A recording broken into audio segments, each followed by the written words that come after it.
नमस्कार दोस्तों, स्वागत है आपका हमारे YouTube channel the horror B पर, जहां आपको मिलेंगी ऐसी डरावनी कहानियां जो आपके दिल की धड़कन को तेज कर देंगी।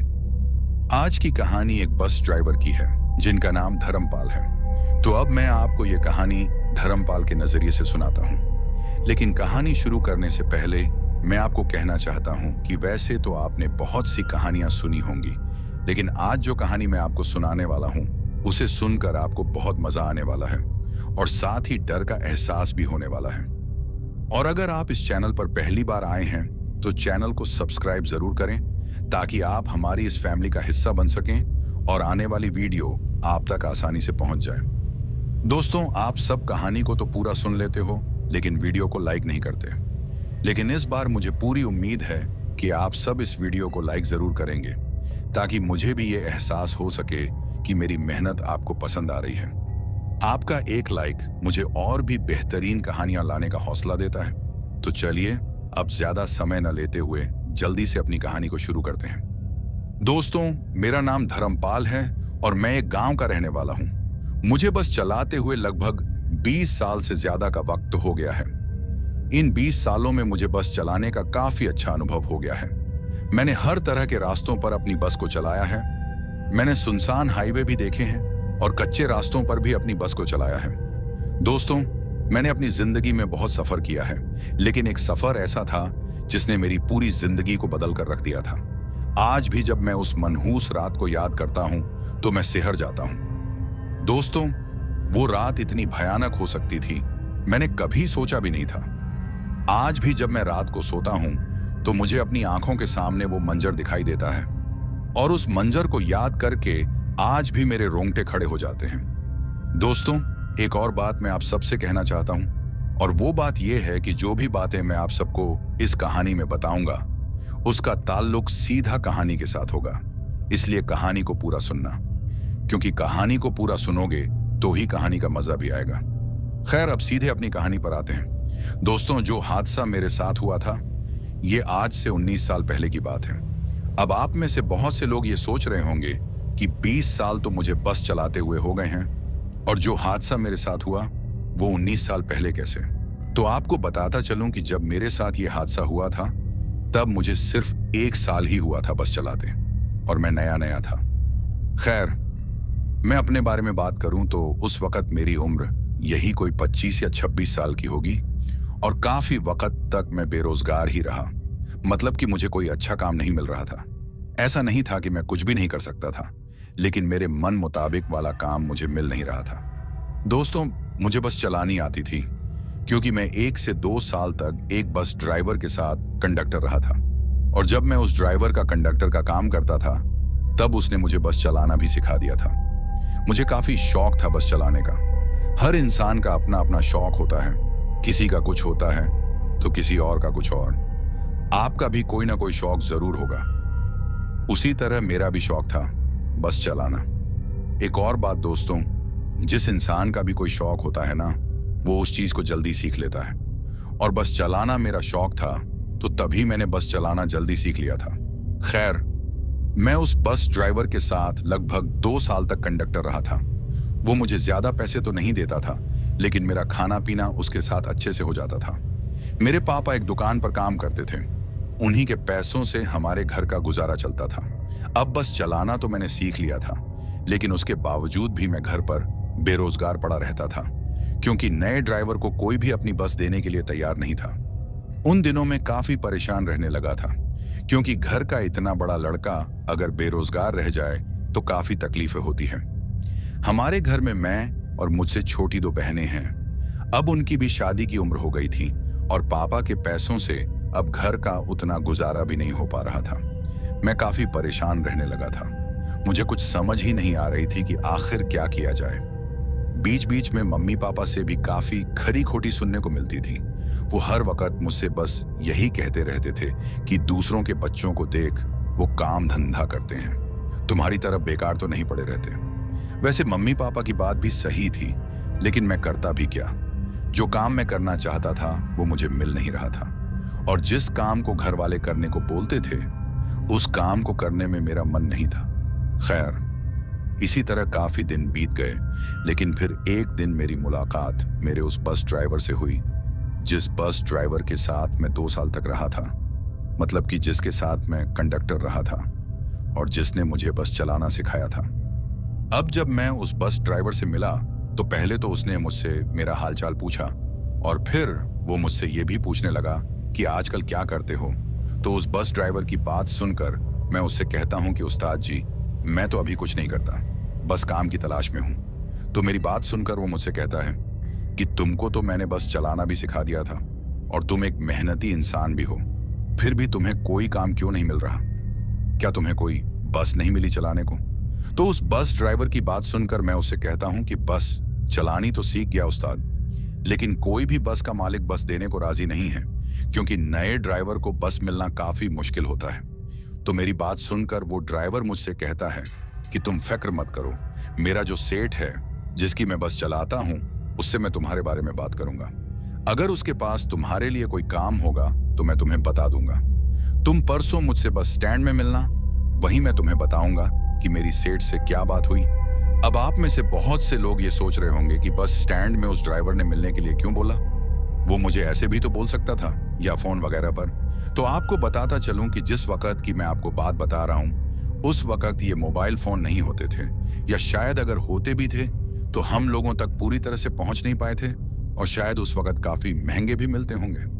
खैर, जो बस ड्राइवर मुझे मिला था वो दूसरे रूट पर बस चलाता था और मैं किसी काम से उस तरफ गया था, तो तभी मेरी मुलाकात उससे हुई थी। अब जब उस बस ड्राइवर ने मुझसे ये कहा कि मेरे बारे में वो अपने सेठ से बात करेगा, तो उसकी बात सुनकर मैं बहुत खुश हो जाता हूँ, क्योंकि मुझे पता था कि वो बस वाला कोई ना कोई जुगाड़ मेरे काम के लिए जरूर लगाएगा, क्योंकि उस बस ड्राइवर से मेरी काफी अच्छी बनती थी। खैर, अब एक और दिन बीतने के बाद मैं उस बस ड्राइवर की कही बात के अनुसार बस स्टैंड पहुंच जाता हूं, और फिर कुछ देर बाद मेरी मुलाकात उस बस ड्राइवर से हो जाती है। अब जब मैं उस बस वाले से मिलता हूं तो वो मुझसे कहता है कि तुम्हारे लिए एक खुशखबरी है, और वो खुशखबरी ये है कि तुम्हारे लिए काम मिल गया है। मैंने अपने सेठ से तुम्हारे लिए बात की, काफी कोशिश के बाद मैंने सेठ को मना लिया है। उसके पास एक बस है और वो काफी दिनों से उस बस के लिए कोई अच्छा सा ड्राइवर ढूंढ रहा था।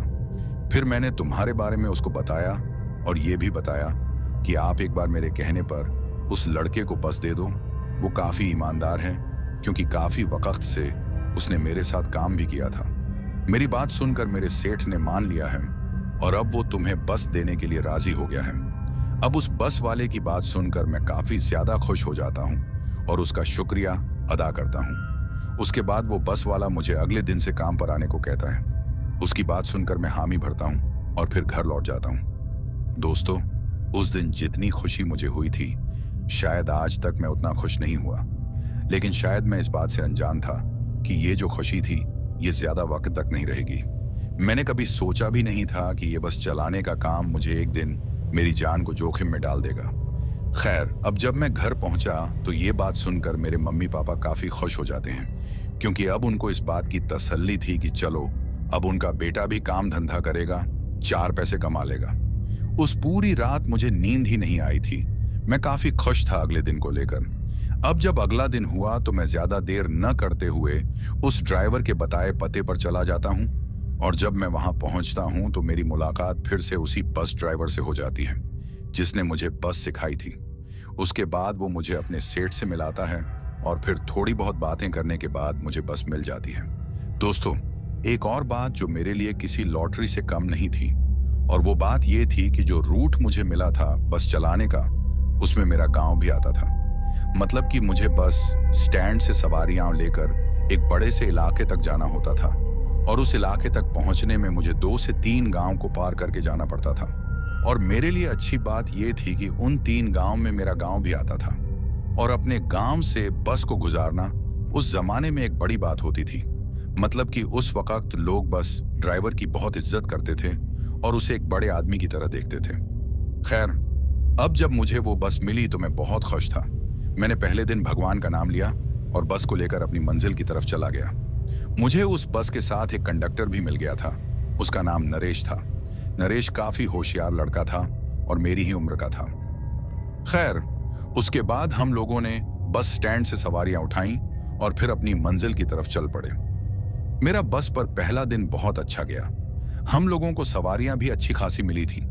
मेरी बस का जो सेठ था उसने मुझे अच्छी सैलरी देने का वादा किया था और उसने मुझसे यह भी कहा था कि अगर तुमने अच्छे से काम किया और इस बस से अच्छी खासी कमाई हुई तो मैं तुम्हारी सैलरी को और भी बढ़ा दूंगा। अब उस सेठ की ऐसी बात सुनकर मैं और भी ज्यादा खुश हो जाता हूं। खैर, अब उस रूट पर चलते चलते मुझे काफी दिन हो जाते हैं और फिर वो दिन महीनों में बदल जाते हैं। मेरे गांव में मेरी बहुत इज्जत होने लगी थी।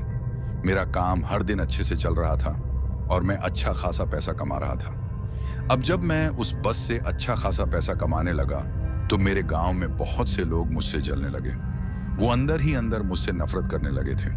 हालांकि जब मैं उनके सामने होता तो उस वक्त तो वो मेरी झूठी इज्जत करते थे, लेकिन पीठ पीछे वो मुझसे काफी जलते थे और ये बात मैं अच्छे से जानता था। दोस्तों, आप लोगों से भी बहुत से लोग जलते होंगे और ये तब होता है जब आप एक अच्छे मुकाम पर हो या कुछ अच्छा कर रहे हो। लोगों को ये चीज बर्दाश्त नहीं होती और उस वक्त ये सब मेरे साथ हो रहा था। खैर, अब जैसे जैसे महीने बीत रहे थे वैसे वैसे मेरी अच्छी कमाई होती जा रही थी। शायद भगवान मुझ पर काफी खुश था। अब ये मेरी अच्छी किस्मत थी या कुछ और, ये मैं नहीं जानता, लेकिन जो भी चल रहा था काफी अच्छे से चल रहा था।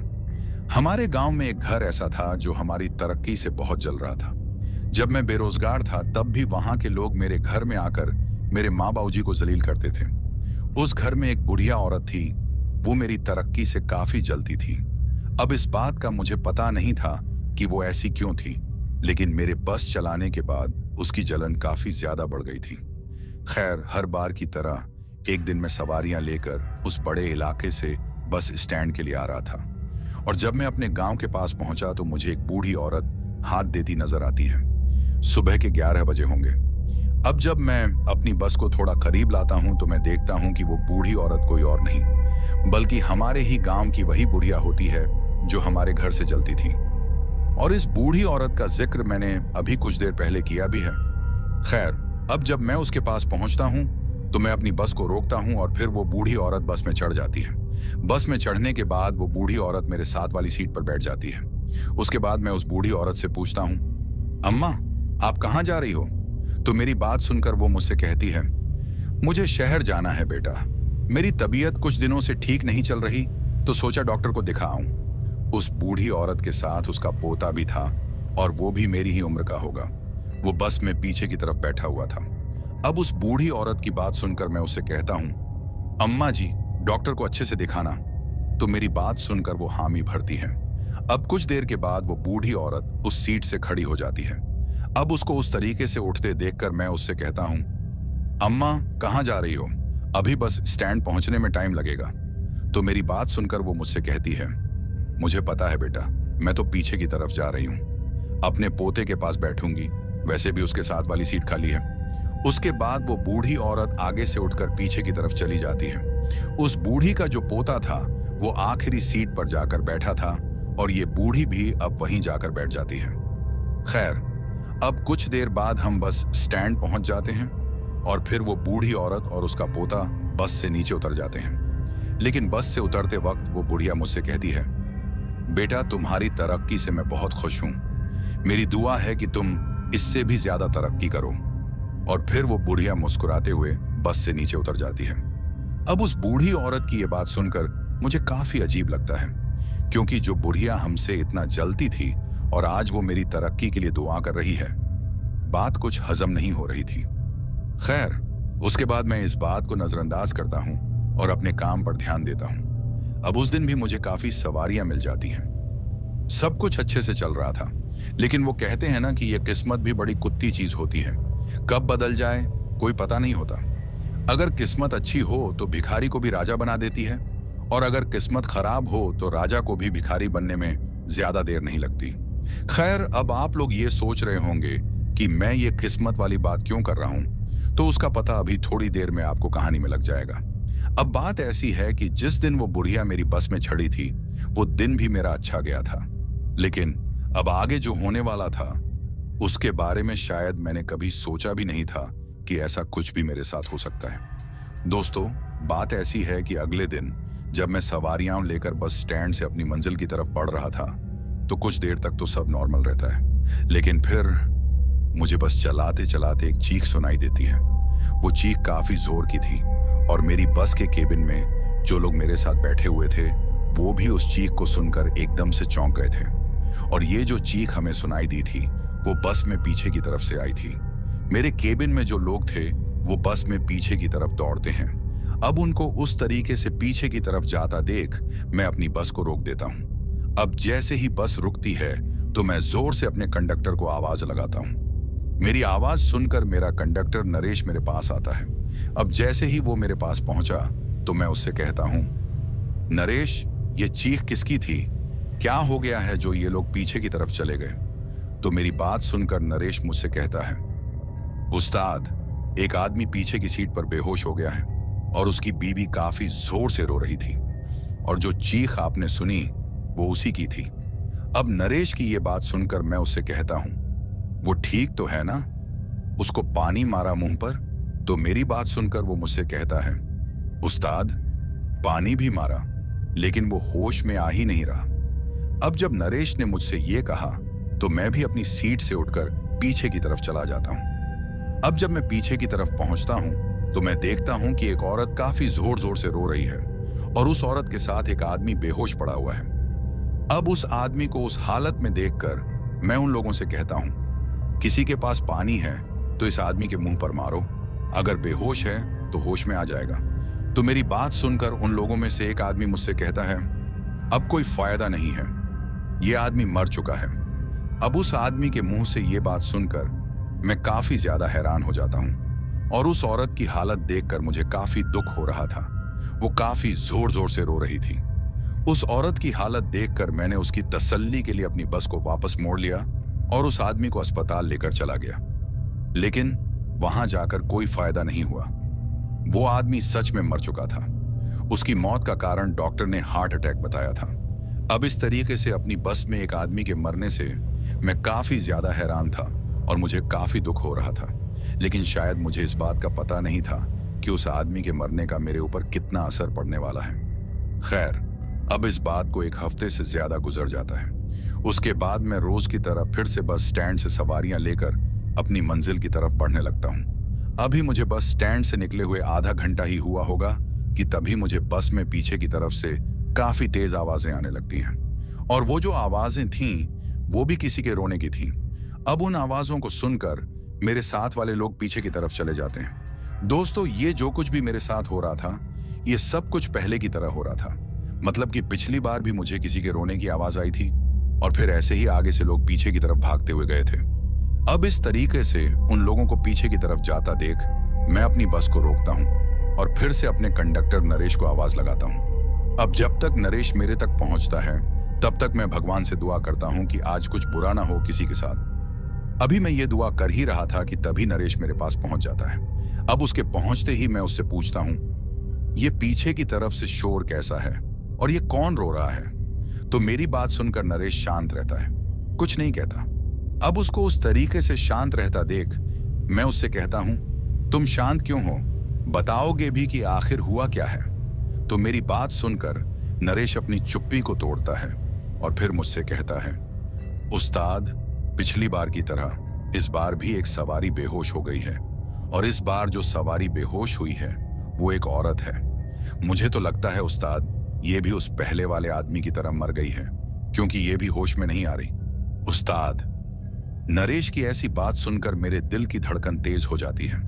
मैं ज्यादा देर न करते हुए अपनी सीट से उठकर पीछे की तरफ चला जाता हूं। अब इस बार जैसे ही मैं पीछे की तरफ पहुंचता हूं तो मैं देखता हूं कि सच में एक औरत बिल्कुल बेहोश पड़ी हुई है और उस औरत के साथ दो लड़कियां हैं जो काफी जोर जोर से रो रही हैं। पिछली बार की तरह इस बार भी मैं ज्यादा देर न करते हुए बस को जल्दी से मोड़कर अस्पताल की तरफ ले जाता हूं और इस बार भी जब हम अस्पताल पहुंचते हैं तो डॉक्टर हमसे कहते हैं कि ये औरत तो मर चुकी है। उस औरत की मौत का कारण भी डॉक्टर ने हार्ट अटैक बताया। अब इस तरीके से दो लोगों को मरता देख मेरी तो हालत खराब हो चुकी थी और मैं बस यही सोच रहा था कि ये दोनों सवारियां आखिर एक ही तरीके से मेरी बस में कैसे मर सकती हैं। मुझे कुछ समझ ही नहीं आ रहा था। सच बताऊं तो मैं इन दो मौतों के बाद काफी डर चुका था और मुझे अब बस चलाते हुए भी डर लग रहा था। खैर, अब इस बात को 2 से 3 दिन गुजर जाते हैं, लेकिन अभी भी मैं इन हादसों को भूल नहीं पाया था। अब इन दो मौतों ने लोगों को बहुत डरा दिया था और उस रूट पर जाने वाले लोग मेरी बस में बहुत कम बैठ रहे थे। अब तो उन लोगों ने मेरी बस को एक मनहूस बस का नाम दे दिया था। हर दिन मेरी बस में सवारियों की संख्या कम होती जा रही थी। किसी भी आदमी या औरत को मेरी बस में बैठने से बहुत डर लग रहा था, क्योंकि सब लोगों के मन में बस यही चल रहा था कि अगर इस बस में चढ़े तो शायद हम लोग अगले दिन का सूरज नहीं देख पाएंगे। अब इस तरीके से अपने काम में गिरावट देखकर मैं काफी ज्यादा टेंशन में आ गया था। अभी कुछ दिन पहले जो बस इन सब लोगों की चहेती थी, आज वही बस इन सब लोगों के लिए एक मनहूस बन चुकी थी। मेरी बस का जो मालिक था वो भी बस के काम में गिरावट पर काफी हैरान था, क्योंकि जो बस अभी कुछ महीनों से इतने अच्छे से कमाई कर रही थी, अब एकदम से वही बस तेल का खर्चा भी नहीं निकाल पा रही थी। लेकिन फिर भी बस का जो मालिक था उसने मुझे कुछ नहीं बोला था, क्योंकि वो जानता था कि जो भी हादसे मेरे साथ इस बस में अभी तक हुए थे उसमें मेरी तो कोई भी गलती नहीं थी। वो लोग अपनी मौत मरे थे। अब इस तरीके से काम में गिरावट के बाद कोई भी ड्राइवर या तो काम छोड़ देता या फिर बस का मालिक उसे निकाल देता, लेकिन यहां ऐसा नहीं हुआ। न तो मुझे बस के मालिक ने काम से निकाला और न मैंने काम छोड़ा, क्योंकि मैं हार नहीं मानना चाहता था। इतना तो मुझे पता चल चुका था कि आजकल मेरी जो किस्मत है वो बहुत ही खराब चल रही है। खैर, अब अगले दिन हम लोग अपनी बस को लेकर जब बस स्टैंड पहुंचे तो भी रास्ते से हमारी बस में कोई नहीं चढ़ा, और जब हम लोगों को अपनी बस को लेकर वापस अपनी मंजिल की तरफ आना था तो भी हमारी बस में कोई नहीं चढ़ रहा था। हम लोग बस स्टैंड में बस को लगाकर सवारियों का इंतजार कर रहे थे, लेकिन इतना टाइम गुजरने के बाद भी अभी तक हमारी बस में कोई भी नहीं चढ़ा था। अब इस तरीके से खाली बस को देखकर मेरा जो कंडक्टर नरेश था वो मुझसे कहता है, उस्ताद, मुझे नहीं लगता कि हमें कोई भी सवारी आज मिलेगी। वैसे भी काफी देर हो गई है, अगर किसी को आना होता तो अभी तक आ गए होते। मेरी मानो उस्ताद, चलो चलते हैं। वैसे भी अब कुछ देर बाद रात होने वाली है। दोस्तों, हमें काफी वक्त हो गया था सवारियों का इंतजार करते करते, और अब तो रात भी होने को आई थी। अपने कंडक्टर नरेश की बात मानकर हम लोग अपनी बस को खाली ही वहां से अपने गांव की तरफ लाने का फैसला करते हैं, जो कि हमने बहुत गलत किया था। मतलब कि हमें उस दिन वहीं रुक जाना चाहिए था। अगर हम उस वक्त वहां से अपनी बस को लेकर ना आते तो शायद हमारे साथ जो उस रात हुआ था वो ना होता, लेकिन हम दोनों उस बात से अनजान थे। खैर, अब हम अपनी बस को लेकर वहां से अपने रूट की तरफ आ जाते हैं। खाली बस को लाकर हमें बहुत बुरा लग रहा था, क्योंकि हम दोनों ने बहुत देर तक सवारियों का इंतजार किया था, लेकिन कोई भी हमारी बस में चढ़ने को तैयार नहीं था। खैर, अब जब हम लोग अपनी बस से अपनी मंजिल की तरफ बढ़ रहे थे तो बस चलाते चलाते मेरा जो कंडक्टर था वो मुझसे कहता है, उस्ताद, आज की मेहनत भी जाया हो गई। कोई भी सवारी हमारी बस में चढ़ने को तैयार नहीं। अब क्या करेंगे उस्ताद? अगर कुछ दिन और ऐसा ही चलता रहा तो हम लोगों को यह काम बंद करना पड़ेगा। अपने कंडक्टर की बात सुनकर मैं उससे कहता हूं, देखो नरेश, हम लोग कोशिश तो कर ही सकते हैं, इस तरीके से हार भी नहीं मान सकते, लेकिन तुम्हारी बात भी सच्ची है। अगर इसी तरीके से कुछ और दिन चलता रहा तो मुझे ये बस चलाना छोड़ना पड़ेगा। उसके बाद मैं नरेश से ये भी कहता हूं, देखो नरेश, मैं पिछले 1-2 दिनों से एक बात सोच रहा हूं। मैं नहीं चाहता था कि मैं वो सब करूं, लेकिन अब इस तरीके से सवारियां न मिलने पर मुझे वो करना पड़ेगा। अब मेरी बात सुनकर मेरा कंडक्टर मुझसे कहता है, क्या बात सोच रहे थे आप उस्ताद? तो उसकी बात सुनकर मैं उससे कहता हूं, देखो नरेश, बात ऐसी है कि तुमको भी पता है कि जब से उन 2 लोगों की मौत हमारी बस में हुई है, तब से लेकर आज तक कोई भी हमारी बस में बैठने को राजी नहीं है। सब लोग हमारी बस को मनहूस समझ रहे हैं, और अभी ये खबर नई नहीं है। मतलब कि अभी ये सब ताजा मामला है, और इस वक्त हमारा मेहनत करना भी बेकार ही रहेगा। लोग हमारी बस में चढ़ेंगे नहीं, उल्टा हमारे तेल का नुकसान होगा। तो मैं सोच रहा था नरेश कि अगर हम अपनी बस को 1 महीने का रेस्ट दे दें तो कैसा रहेगा? मतलब कि 1 महीने तक हम लोग बस को इस रूट पर नहीं चलाएंगे। तब तक मामला भी थोड़ा ठंडा हो जाएगा और मुझे उम्मीद है कि जब हम लोग वापस इस बस को लेकर आएंगे तब तक बहुत कुछ बदल चुका होगा। हमें फिर से सवारियां मिलना शुरू हो जाएंगी और ठीक पुराने वक्त की तरह हमारा काम चल पड़ेगा। तुम क्या बोलते हो नरेश? तो मेरी बात सुनकर मेरा कंडक्टर भी मान जाता है और मुझसे कहता है, ये आपने ठीक कहा उस्ताद, हमें ऐसा ही करना पड़ेगा। अब हम लोग बस चलाते हुए यही सब बातें कर रहे थे। अब रात भी हो चुकी थी, दूर दूर तक अंधेरा पसर चुका था। सिर्फ मेरी बस की हेडलाइट्स ही उस अंधेरे को चीरने की कोशिश कर रही थी। हम लोग जैसे जैसे अपनी मंजिल की तरफ बढ़ रहे थे वैसे वैसे माहौल और भी डरावना होता जा रहा था। आज से पहले हम लोगों को इतनी देर नहीं लगी थी, मतलब कि हम लोग दिन के वक्त ही उस रूट पर अपनी बस को चलाते थे। कभी कभी हमें देर हो जाती थी, लेकिन इतनी देर भी आज तक नहीं हुई थी कि इस तरह से अंधेरा हो जाए। लेकिन आज के दिन हम लोगों को काफी इंतजार करना पड़ा, शायद तभी आज रात हो गई। अब जब मैं बस चला रहा था तो मुझे बस के अंदर का तापमान गिरता हुआ महसूस होता है और मुझे काफी ज्यादा ठंड लग रही थी। हालांकि वो वक्त सर्दियों का था, लेकिन अभी तो सिर्फ शुरुआत ही थी सर्दी की। लेकिन न जाने उतनी ठंड का एहसास मुझे क्यों हो रहा था। मेरा कंडक्टर भी मेरे साथ वाली सीट पर बैठा हुआ था। हम लोगों ने बस के शीशे और दरवाजे भी अच्छे से बंद कर दिए थे। अब कुछ देर तक हम लोग वैसे ही शांत बैठे रहते हैं। मैं बस अपनी ड्राइविंग पर ध्यान दे रहा था। तभी मेरा कंडक्टर मुझसे कहता है कि उस्ताद, आपको नहीं लगता कि ये सर्दी बढ़ती ही जा रही है? मेरी तो बुरी हालत हो गई है उस्ताद इस सर्दी से। अब तो इस सर्दी को सहना मुश्किल होता जा रहा है। तो अपने कंडक्टर की बात सुनकर मैं उससे कहता हूं, तुम्हारी बात बिल्कुल सही है, मुझे भी काफी देर से ये सर्दी महसूस हो रही है। दोस्तों, बस में सर्दी इतनी ज्यादा हो गई थी कि अगर थोड़ी सर्दी और बढ़ गई तो शायद मैं बस नहीं चला पाऊंगा। जो सर्दी उस वक्त मुझे महसूस हो रही थी वो ऐसी थी जैसे मैं बिना कपड़ों के किसी बर्फ की सिल्ली पर लेटा हुआ हूं। खैर, उसके बाद मैं अपने कंडक्टर से कहता हूं कि बस अब हमको वैसे भी अपने गांव तक पहुंचने में 4 से 5 किलोमीटर का ही सफर करना है, तो कुछ देर तक इस सर्दी को सह लो। मेरी बात सुनकर वो हामी भरता है और फिर चुपचाप हो जाता है। उसके बाद मैं अपनी बस को आगे की तरफ बढ़ाता रहता हूँ। अभी हम लोग थोड़े ही आगे की तरफ बढ़े होंगे कि तभी हमें उस बस में गंदी बदबू आने लगती है। वो बदबू इतनी गंदी थी कि मेरा सांस लेना उस बस में मुश्किल होता जा रहा था। अब जब वो बदबू मुझे आती है तो मैं अपने कंडक्टर से कहता हूँ, नरेश, ये कैसी बदबू है और ये कहां से आ रही है? तो मेरी बात सुनकर वो मुझसे कहता है, उस्ताद, इस बात का तो मुझे भी नहीं पता कि ये बदबू आ कहां से रही है। दोस्तों, वो बदबू ऐसी थी जैसे कोई जानवर काफी दिनों से मरा पड़ा हो और उसके सड़े मांस से जो बदबू आती है वैसी ही बदबू हमारी पूरी बस में फैल गई थी। उसके बाद मेरा कंडक्टर मुझसे कहता है, लगता है उस्ताद कोई जानवर मर गया है और शायद ये बदबू उसी की आ रही है। तो उसकी बात सुनकर मैं उससे कहता हूँ, तुमने बस की खिड़कियां तो बंद की है ना? तो मेरी बात सुनकर वो मुझसे कहता है, हाँ उस्ताद, की तो थी, लेकिन कोई बात नहीं, मैं एक बार फिर से देख कर आता हूँ। हो सकता है कोई खिड़की रह गई हो बंद करने को, या शायद मेरा ध्यान ना रहा हो। तो उसकी बात सुनकर मैं उससे कहता हूँ, हाँ, एक बार देख कर आ जाओ, वैसे भी मेरा सांस लेना बहुत मुश्किल हो रहा है। मेरी बात मानकर मेरा कंडक्टर पीछे की तरफ चला जाता है, लेकिन जैसे ही मेरा कंडक्टर पीछे की तरफ जाता है एक जोरदार चीख मुझे सुनाई देती है।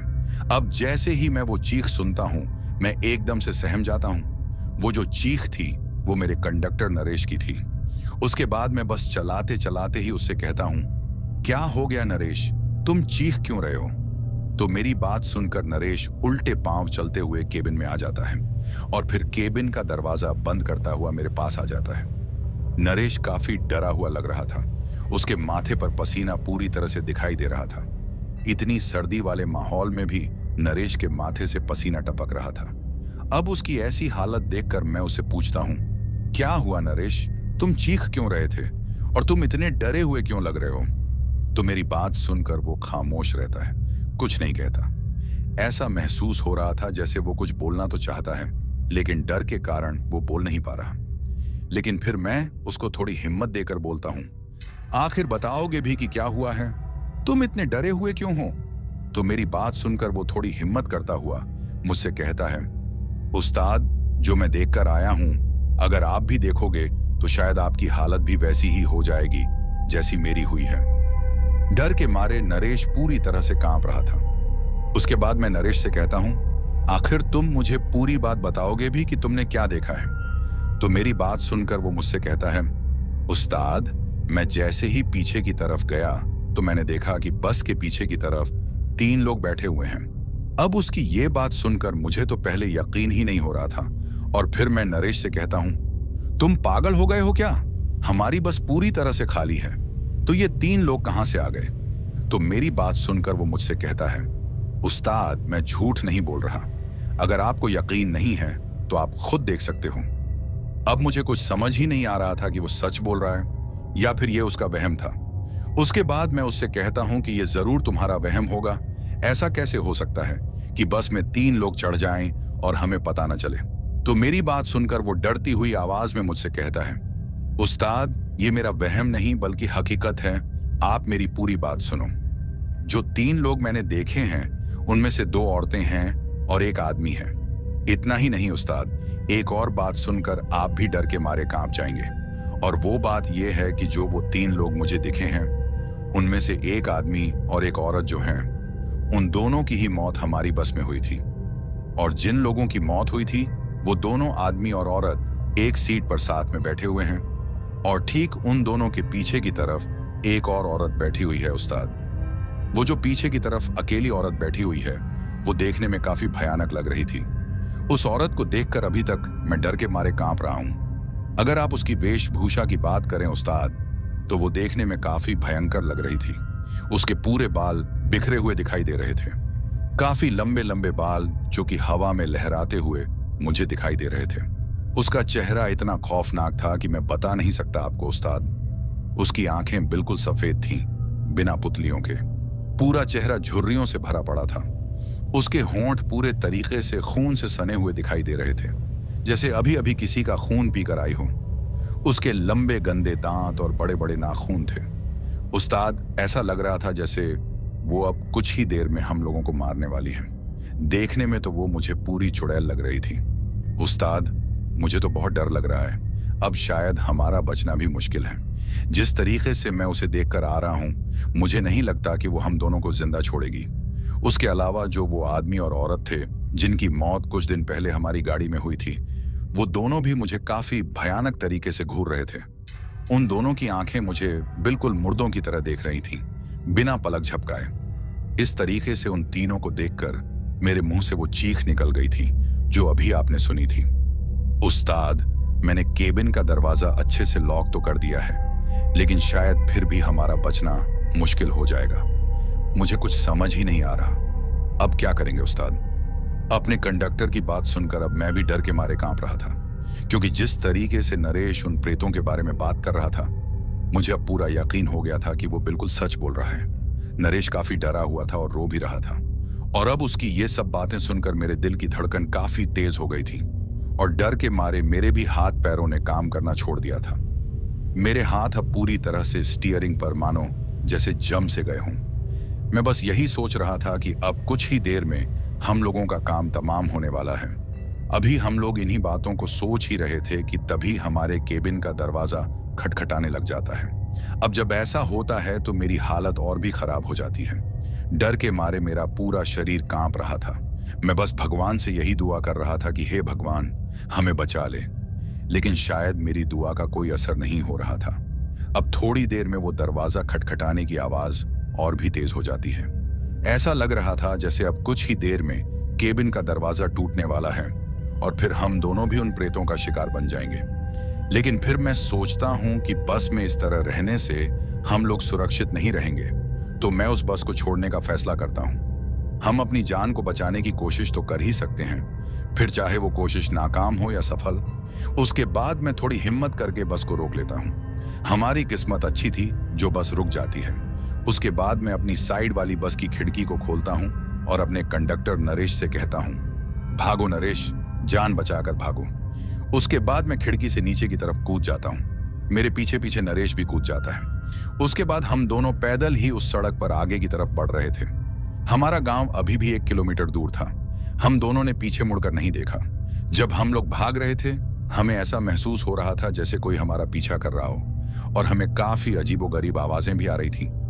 लेकिन हम लोग इस बात पर ज्यादा ध्यान न देकर बस अपने गांव की तरफ बढ़ते ही जा रहे थे। दोस्तों, हमारी किस्मत अच्छी थी जो हम सही सलामत अपने गांव पहुंच जाते हैं। उसके बाद मैं किसी तरह से अपने घर पहुंच जाता हूं। घर पहुंचने के बाद मैं ये सारी बात अपने माँ बाबूजी को बताता हूं, लेकिन वो इस बात पर उतना यकीन नहीं करते। वो बस यही सोच रहे थे कि उन 2 मौतों से और काम की गिरावट से मेरे दिमाग पर बहुत गहरा असर पड़ा है और ये सब मेरा वहम है। फिर भी मेरा मन रखने के लिए उन्होंने मेरे सामने मेरी बात पर यकीन कर लिया और मुझे आराम करने को कह दिया। अब मैं ज्यादा बात न करते हुए सीधा अपने कमरे में चला जाता हूँ। मैं डर के मारे इतना कांप रहा था कि आप लोगों को बता भी नहीं सकता कि उस रात मेरे ऊपर क्या गुजर रही थी। उसके कुछ देर बाद मुझे नींद आ जाती है। अभी मुझे नींद किए 10 से 15 मिनट ही हुए होंगे कि मुझे ऐसा महसूस होता है जैसे कोई मेरे कमरे में हंस रहा है। मुझे किसी के हंसने की आवाज आ रही थी। अब जब मैं उस हंसने की आवाज को 2 से 3 बार सुनता हूं तो मैं अपनी आंखें खोलता हूं, और जैसे ही मैं अपनी आंखें खोलता हूं तो जो मैं देखता हूं उसे देखकर तो मेरी आंखें फटी की फटी रह जाती हैं और मेरा पूरा जिस्म थर थर कांपने लग जाता है। दोस्तों, अब आप लोग ये सोच रहे होंगे कि मैंने ऐसा क्या देख लिया जो मेरी ऐसी हालत हो गई।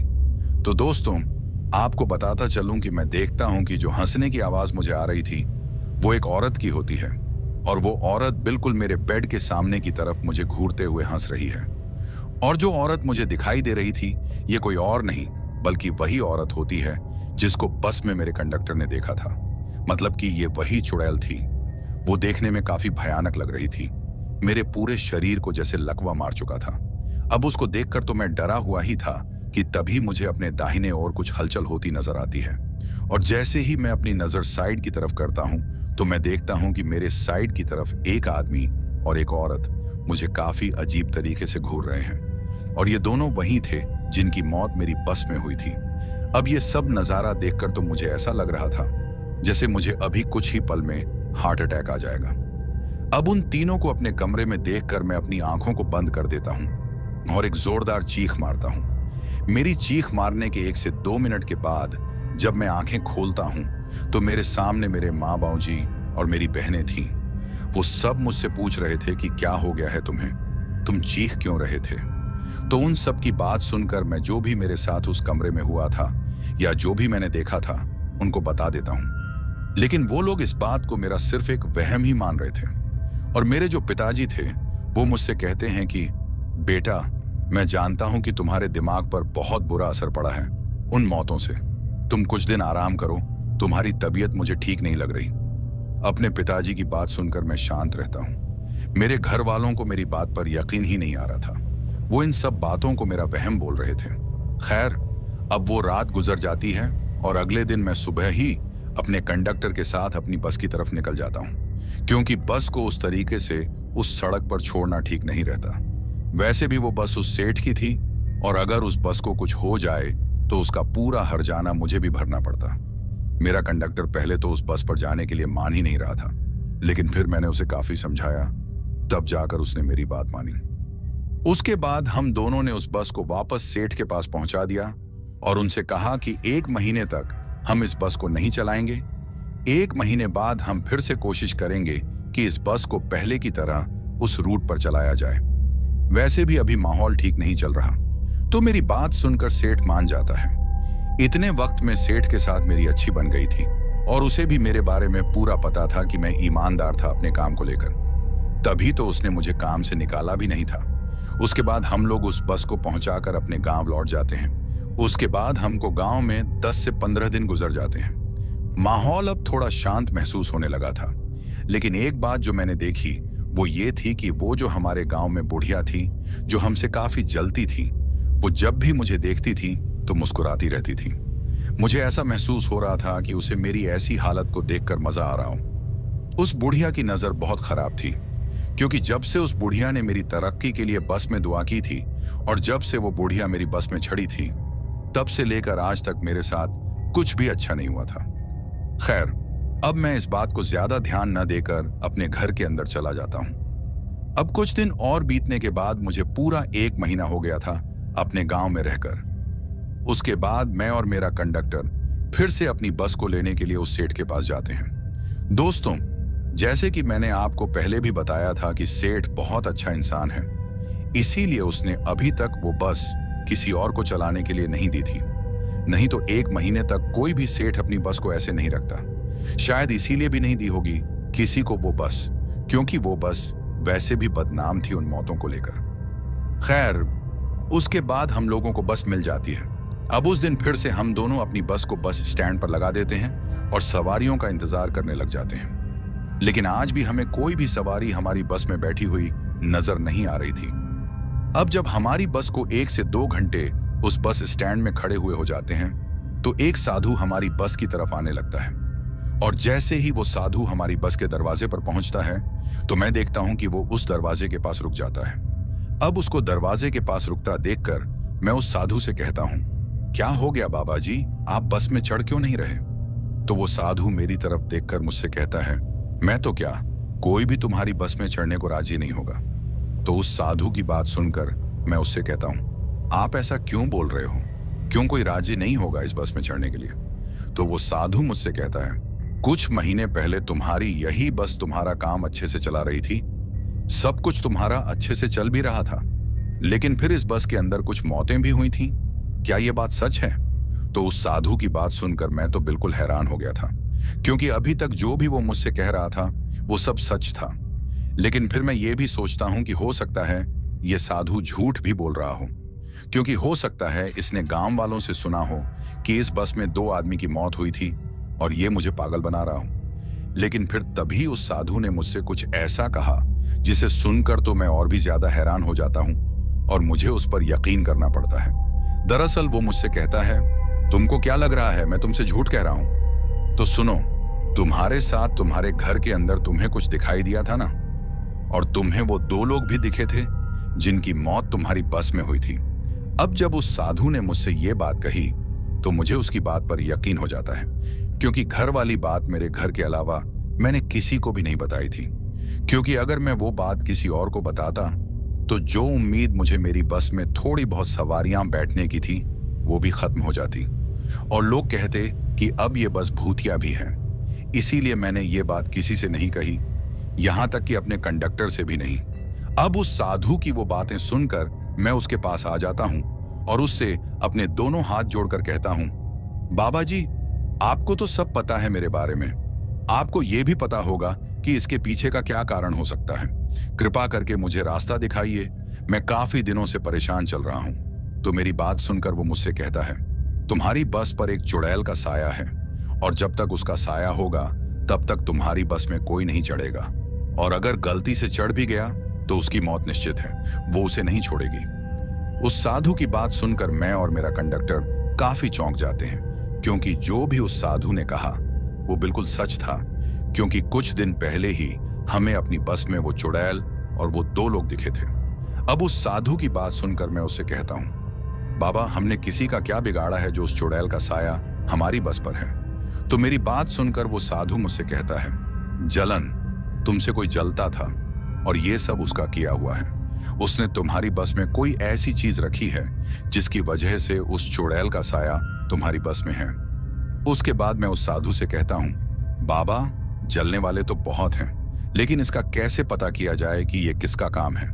और अगर ऐसी कोई चीज हमारी बस में है तो मेरी आपसे विनती है कि आप उस चीज को निकाल दीजिए, हम लोगों पर आपका ये बड़ा एहसान होगा।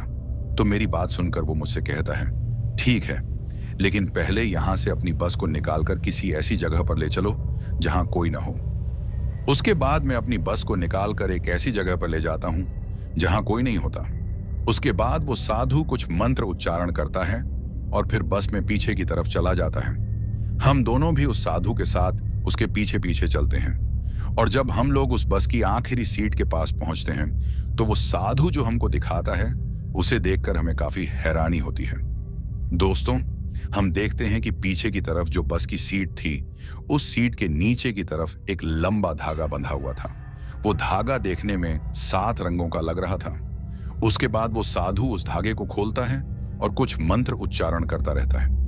जब वो धागा पूरे तरीके से खुलता है तो उस धागे पर सिंदूर लगा हुआ था। अब उस धागे को दिखाकर वो साधु हमसे कहता है, ये सब कुछ इस धागे का असर था। किसी ने तुम्हारी बस पर काला जादू किया है।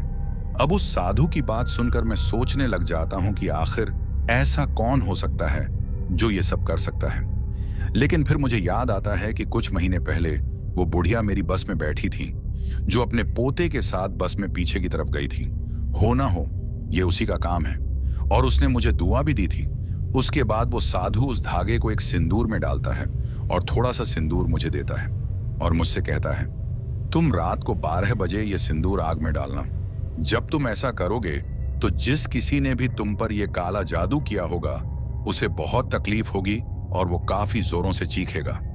उस साधु की बात मानकर मैं वो सिंदूर ले लेता हूं और फिर उस साधु का शुक्रिया अदा करता हूं। उसके बाद वो साधु मुझसे कहता है, अब तुम्हें डरने की कोई जरूरत नहीं है, अब सब ठीक हो जाएगा। और चलो, आज की पहली सवारी मैं ही बन जाता हूं तुम्हारी। उसके बाद हम वहीं से अपने गांव की तरफ निकल जाते हैं।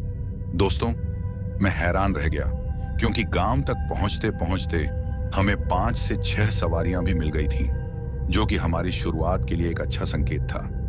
उसके बाद मैं उस साधु को उसकी बताई जगह पर पहुंचा देता हूं और उन सवारियों को भी उनकी जगह पर। उसके बाद मैं सीधा अपने घर आ जाता हूं। अब जैसे ही रात होती है तो रात के 12 बजे उस साधु की बात के अनुसार मैं आग में सिंदूर को डाल देता हूं। और जैसे ही मैं ये सब करता हूं तो 5 से 10 मिनट के बाद हमें अपने गांव में किसी की चीखें सुनाई देती हैं। और जब हम सब बाहर निकलते हैं तो हमें उसी बुढ़िया के घर से वो चीखें सुनाई दे रही थीं। अब मुझे पूरा पता चल चुका था कि ये काम उसी बुढ़िया का था। उसके बाद मैंने ये सारी बात अपने परिवार वालों को बताई तो इस बार उन्होंने मेरी बात पर यकीन कर लिया।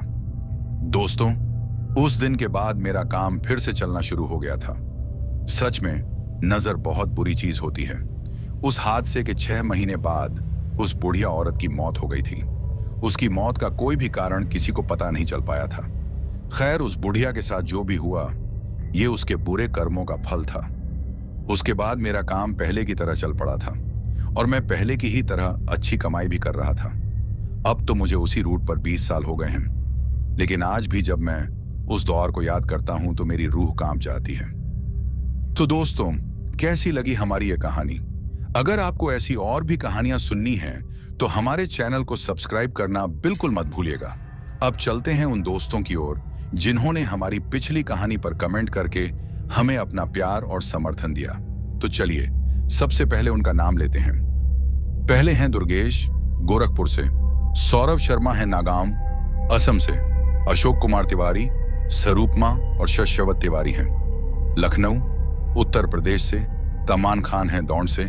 मोहम्मद ताजुद्दीन हैं जहीराबाद, तेलंगाना से। प्रसेनजीत मनसी हैं बिष्णुपुर, उत्तर दिनाजपुर से।